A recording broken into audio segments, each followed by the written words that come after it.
আসসালামু আলাইকুম, সবাই কেমন আছেন? এই তো আজ থেকে বাসায় এসেছি। তো কালকে বাসায় এসেছি, আজকে একটু ঘরের কাজকর্মগুলো করলাম। ঘর পরিষ্কার করা, রান্নাঘর পরিষ্কার করা, যত অপরিষ্কার হয়েছিল সবগুলো পরিষ্কার করলাম, কাপড় ধুলাম, আম্মু সহ করলাম। আম্মু অর্ধেক করেছে, আমি অর্ধেক করেছি। একা একাই তো অত কাজ করা যায় না, বেশি কাজ করা যায় না, তাই আমি ঘর মুছেছি, আম্মু ছেড়ে দিয়েছে। আম্মু ঝাড়তে পারে ভালো করে, সুন্দর করে, আর আমি মুছে দিচ্ছি। এই তো বার্লিগুলো গুলে নিচ্ছি, এগুলো হচ্ছে কাপড়ে দিয়ে দেবো। মাড় হচ্ছিল না, তাই বার্লিগুলো কাপড় দিয়ে ধুয়ে দেবো। এত সুন্দর হয়, মাড়ের মতন মনে হচ্ছে যে এগুলো ভাতের মাড়। দেখতেই মনে হচ্ছে যে ভাতের মাড়, তাই না? আপনারা দেখে মনে হয় অবাক হচ্ছেন। হ্যাঁ, ঠিক তাই, আমিও এরকম অবাক হয়ে গিয়েছিলাম এগুলো এরকম করে নাড়তে নাড়তে। তো এই তো ঘরগুলো পরিষ্কার করলাম। ঘর পরিষ্কার করে আজকে মনে করছিলাম যে ঘরের আসবাবপত্রগুলো মুছবো, তো মোছার সময় হয়নি, আর দেরি হয়ে গিয়েছে। তো একটু সুন্দর করে ঘরটা গুছিয়ে নিলাম। গুছিয়ে নেওয়ার পর দুপুর দুপুর 12টা বাজতেছে।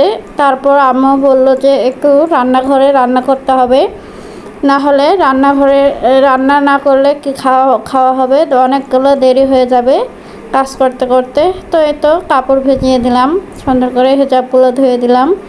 হেজাবগুলো ধুয়ে এখন এই যে ঢ্যাঁড়সগুলো কেটে দিলাম, আমি ধুয়ে দিয়েছিলাম সুন্দর করে।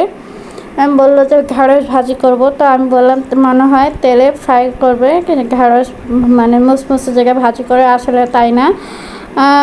হাত দিয়ে মেখে ভাজিটা করবে, আলু দিয়ে হাত দিয়ে মেখে সব মশলাগুলো দিয়ে এভাবে মেখে দিয়ে প্রেসার কুকারে ভাজিটা করবে। এরকম করে কেউ কখনো খেয়েছেন? এই যে দেখুন, প্রেসার কুকারে দিয়ে দিয়েছে, আর সুন্দর একটা কালার এসেছে, অনেক সুন্দর হয়েছে।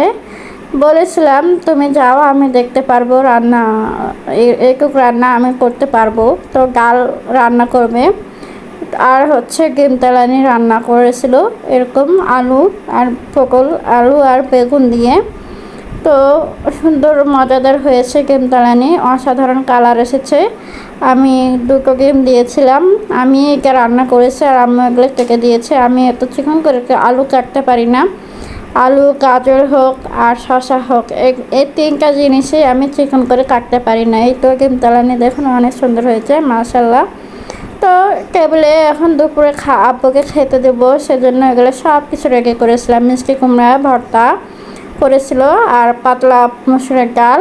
এই যে দেখুন অনেক সুন্দর হয়েছে ডালটা, আর হচ্ছে ঢ্যাঁড়স ভাজি আর লেবু। তো ধন্যবাদ সবাইকে, ভালো থাকবেন, সুস্থ থাকবেন, আমার জন্য দোয়া করবেন, আর আপনাদের জন্য অনেক অনেক ভালোবাসা রইল। আল্লাহ হাফেজ সবাইকে। আমার ভিডিওটি ভালো লাগলে লাইক, কমেন্ট, শেয়ার করবেন, পাশে থাকবেন এবং ফলো দিবেন। ধন্যবাদ।